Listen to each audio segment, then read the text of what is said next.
냉전이 절정에 달했던 그 시대, 핵전쟁은 어느 때보다 현실적인 위협이었죠.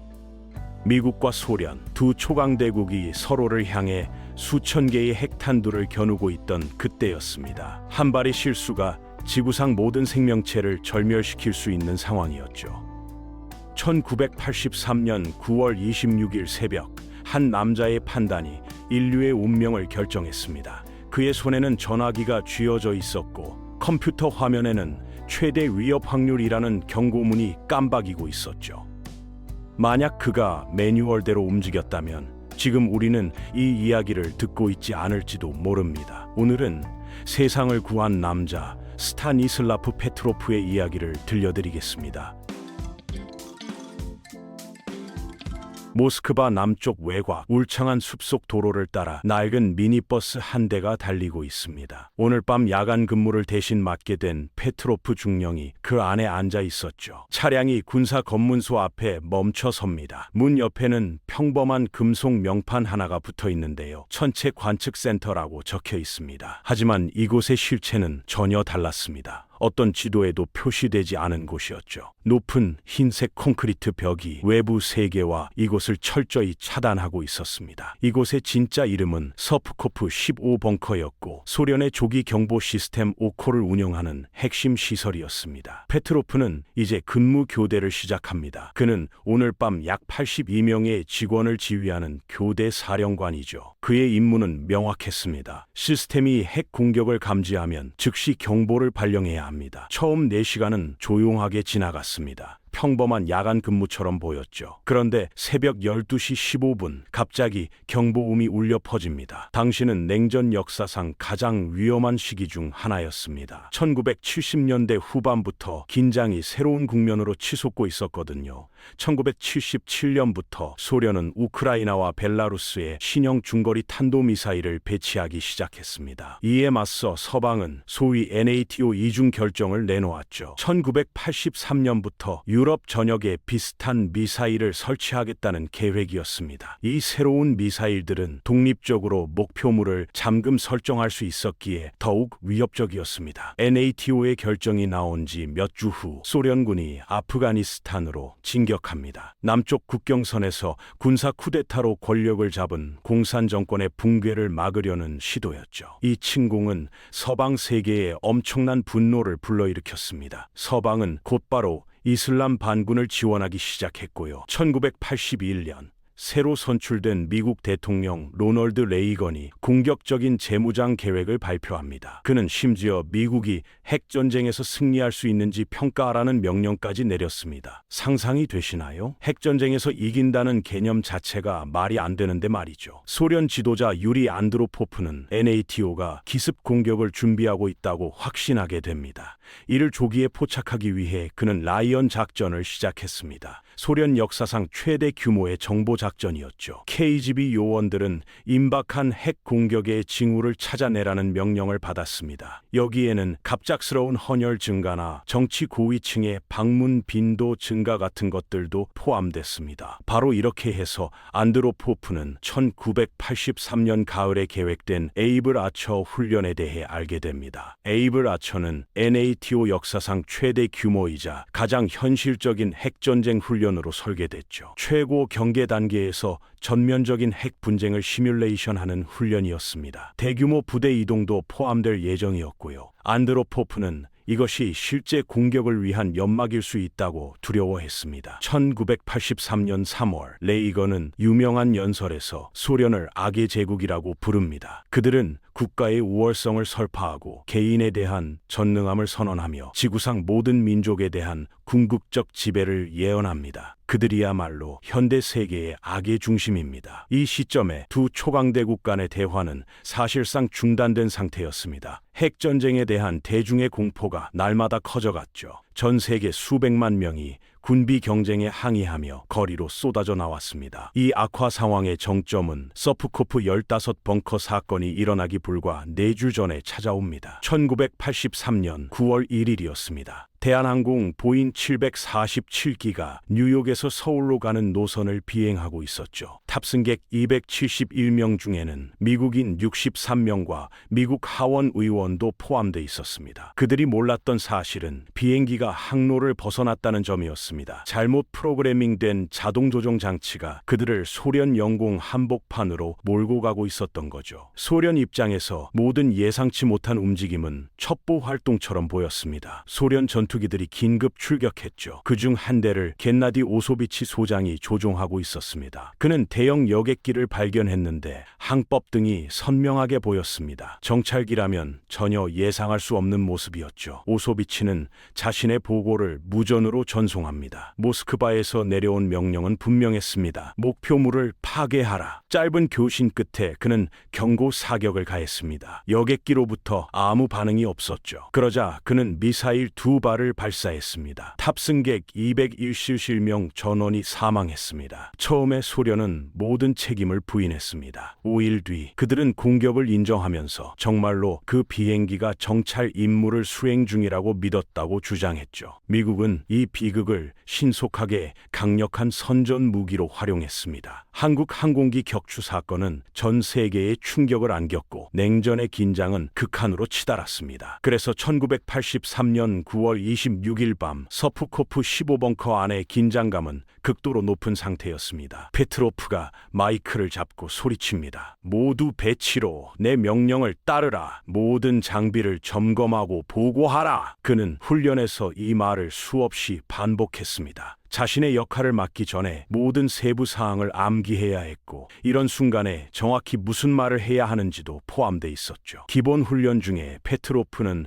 핵전쟁에 대비한 훈련을 받았습니다. 차폐된 챔버에 서서 방사성 물질을 다루고 전면 핵 공격에 대한 비상 프로토콜을 연습했죠. 하지만 페트로프는 맹목적으로 명령만 따르는 유형이 아니었습니다. 그는 전형적인 군인이 아니라 과학자이자 엔지니어였으니까요. 수년 후 페트로프는 어떤 훈련으로도 준비할 수 없었던 결정에 직면합니다. 이건 빠른 반응이 필요한 순간이 아니었습니다. 현명한 분석이 필요한 순간이었죠. 압박 속에서 명료하게 생각하는 능력은 운이 아닙니다. 시스템이 어떻게 작동하는지 이해하는 데서 나오는 거죠. 페트로프는 소련군 최고의 시스템 분석가로 경력을 쌓아왔습니다. 그의 업적으로 여러 상을 받아 공군의 마스터 전문가 칭호도 얻었죠. 다만 페트로프는 자신의 일에 대해 말할 수 없었습니다. 아내에게도 두 자녀 드미트리와 옐레나에게도요. 그들은 벙커에서 몇 분 거리에 살았지만 그가 여기서 무엇을 하는지, 그날 그의 결정이 얼마나 중요할지 전혀 몰랐습니다. 하지만 지금 이 순간 그 어느 것도 페트로프의 머릿속에 없습니다. 가족도 위험도 아니었죠. 그는 찻숟가락을 생각하고 있었습니다. 누가 찻숟가락으로 천천히 양동이를 채우겠어. 그가 중얼거립니다. 왜 미국인들이 미사일 한 발만 발사하겠습니까? 미국은 대규모 선제 공격을 반복적으로 위협해왔습니다. 수백, 심지어 수천 발의 미사일을 동시에 적에게 퍼붓는 방식이었죠. 페트로프는 팀에게 컴퓨터 시스템에 대한 일련의 점검을 명령합니다. 모든 것이 완벽하게 작동하고 있었습니다. 다만 카메라는 미사일 발사에 대한 시각적 확인을 보여주지 않았죠. 2분 후 페트로프는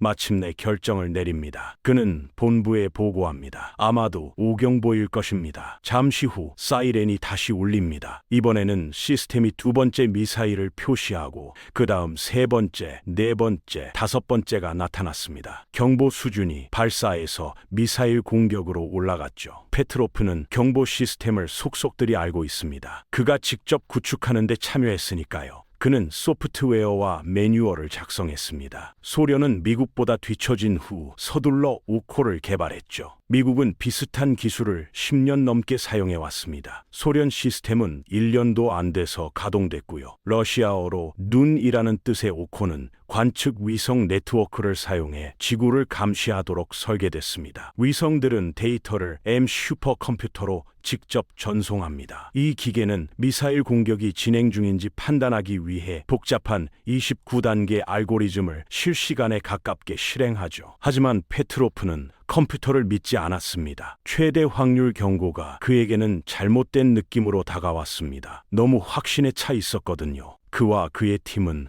핵 발사의 다른 징후를 전혀 보지 못했습니다. 그는 스스로 생각합니다. 우리가 시스템을 만들었어. 우리가 기계보다 똑똑해야지. 페트로프는 두 번째 오경보를 보고합니다. 그 다음은 페트로프 인생에서 가장 긴 7분이 이어졌습니다. 미국 미사일이 소련 영토에 도달하는 데 걸리는 시간이 바로 그 정도였으니까요. 수천 발의 미국 탄도미사일이 주요 전략 지점에서 발사 준비가 돼 있었습니다. 미니맨 3 미사일 한 발의 탄두 3개가 장착되면 동시에 크렘린의 군사 지휘부를 파괴하고 공군 기지를 평평하게 만들고 잠수함 항구를 증발시킬 수 있었습니다. 핵전쟁이 발발하면 수천 개의 도시가 몇 분 만에 사라질 것입니다. 수억 명이 즉시 사망하겠죠. 대부분의 생존자는 방사능으로 인한 느리고 고통스러운 죽음에 직면하게 될 테고요. 페트로프는 자신이 올바른 결정을 내렸는지 확신하지 못했습니다. 그는 실제 공격일 확률을 50대 50으로 추정했죠. 페트로프가 전화를 끊자 동료들이 믿을 수 없다는 표정으로 그를 바라봅니다. 그는 방금 경보 시스템이 잘못됐다는 증거가 전혀 없는 상태에서 규정을 어겼으니까요. 페트로프의 머릿속에 질문의 폭풍이 몰아쳤을 겁니다. 내가 틀렸고 미사일이 정말로 오고 있다면 어떻게 될까? 그게 내 잘못이 될까? 하지만 오경보라면 수백만 명의 목숨을 내 양심에 짊어지고 살 수 있을까? 결국 페트로프는 단 한 가지만 믿었습니다. 그의 직관이었죠. 그는 제3차 세계대전을 시작하는 사람이 되길 거부했습니다. 17분이 지나갑니다. 레이더에 미사일이 나타나지 않았습니다. 카메라에 폭발도 없었고요. 페트로프가 옳았습니다. 오경보였던 거죠. 몇 달 후 조사위원회가 오경보의 원인을 밝혀냅니다. 희귀하고 거의 치명적인 우연의 연쇄였죠. 고고도 구름과 햇빛의 독특한 정렬이 반사를 만들어냈고 위성이 그것을 미사일 발사로 오인한 겁니다. 그리고 이 모든 일이 미국 군사기지 바로 위에서 일어났죠. 위성 센서가 빛 반사에 지나치게 민감했던 겁니다. 경보 시점에 몬태나에서 해가 지고 있었습니다.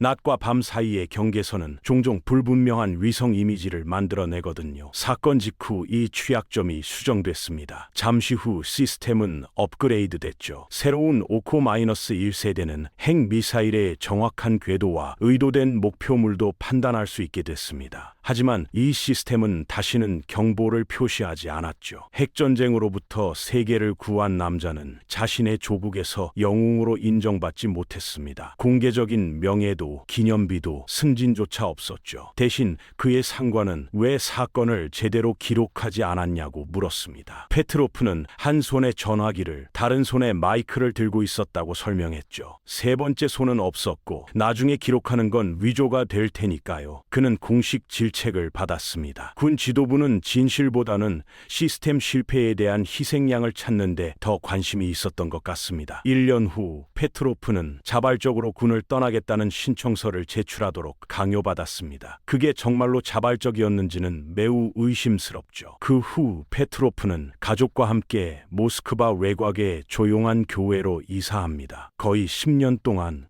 그는 오코 시스템을 구축한 연구소에서 일했죠. 수년간 그는 1983년 9월 26일에 일어난 일을 아무에게도 말하지 않았습니다. 가족에게조차요. 그런데 10년 후 소련 붕괴 직후에 페트로프의 전 상관이 러시아 군사신문 크라브다에서 이 사건을 공개합니다. 그럼에도 러시아에서는 거의 아무도 이에 대해 듣지 못했습니다. 페트로프는 1994년에 은퇴했습니다. 그의 월 연금은 약 $57였죠. 그는 전화기를 살 여유가 없었습니다. 때때로 음식을 구걸해야 했고요. 이 기간 동안 그는 중병에 걸린 아내 기사를 돌봤습니다. 1997년에 그녀가 세상을 떠났죠. 1년 후 독일에 사는 칼 슈마허라는 남자가 독일 신문에서 외롭고 궁핍한 페트로프에 관한 기사를 읽습니다. 깊이 감동한 그는 러시아로 날아가 페트로프를 독일로 초대했죠. 2000년대에 접어들며 페트로프의 이야기가 마침내 국제 청중에게 도달합니다. 그는 서방에서 조용한 용기의 행동으로 찬사를 받았죠. 유엔에서 그는 세계 시민상을 받았습니다. 다른 상들도 곧 이어졌고요. 전 세계에서 210명 이상의 기자가 그를 방문하러 왔습니다. 페트로프는 종종 자신을 영웅으로 보지 말아달라고 말했습니다. 그는 그저 자신의 일을 하고 의무를 다했을 뿐이라고요. 하지만 그는 이렇게 덧붙이기도 했습니다. 그날 밤 내가 지휘를 맡았다는 사실에 세상은 감사해야 할 겁니다. 맹목적으로 복종하는 군인이 아니라서 말이죠. 2014년에 페트로프의 이야기가 다큐멘터리로 제작됩니다. 영화는 기자들이 도착하기 직전에 소파 아래에 맥주병을 황급히 숨기는 그의 모습으로 시작되죠. 그는 욕설을 퍼붓고 성질이 급하고 알코올 중독자로 묘사됐습니다. 많은 장면이 명백히 연출됐고요. 페트로프는 나중에 카메라 앞에서 특별히 저속한 언어를 사용하도록 강요받았다고 주장했습니다. 그의 참여에 대한 보상으로 그는 $3,100를 받았죠. 2017년 9월 칼 슈마허가 페트로프에게 79번째 생일을 축하하기 위해 전화를 겁니다. 하지만 이번에는 페트로프가 아니라 그의 아들이 전화를 받았습니다. 그는 페트로프가 몇 달 전에 조용히 세상을 떠났다고 말했죠. 세상이 알아차리지 못한 채로요. 그 남자는 독일 지역 신문에 부고를 냅니다. 그제야 대중이 스타니슬라프 페트로프가 세상을 떠났다는 사실을 알게 됐습니다. 2년 후 독일 오버하우스에 그를 기리는 기념 명판이 공개됩니다. 하지만 러시아에서는 오랫동안 이 사건이 대부분 비밀로 남아 있었죠. 페트로프의 묘비에조차 그가 한 일이 언급돼 있지 않습니다. 그의 행동에 대한 어떤 인정도 없었던 거죠. 2022년 독립 러시아 유튜브 채널 레둑시아가 스타니슬라프 페트로프에 관한 다큐멘터리를 공개합니다. 많은 러시아인들에게 이것은 그 이야기를 처음 듣는 순간이었죠. 사건이 발생한 지 42년이 지난 지금 핵폭탄은 다시 정치 권력의 도구로 휘둘리고 있습니다. 1980년대 후반에 체결된 주요 군축 조약들은 거의 모두 만료되거나 일방적으로 폐기됐죠. 그 시대에 구축된 국제안보 체제는 대부분 무너졌습니다. 오늘날 거의 모든 핵무장 국가가 재무장하고 있습니다. 그들의 핵무기는 지속적으로 현대화되고 있고요. 2025년 종말의 시계는 자정까지 89초 앞에 서 있습니다. 세계 최고의 핵과학자들에 따르면 그 어느 때보다 지구적 재앙에 가까운 거죠. 42년 전 그 운명적인 9월 밤만큼은 아닐지 몰라도 말입니다. 페트로프는 죽을 때까지 인류의 가장 큰 위험은 자신의 오류 가능성이라고 경고했습니다. 어떻게든 핵무기 발사 명령에는 항상 사람이 필요합니다. 그리고 사람은 언제나 실수할 수 있으니까요.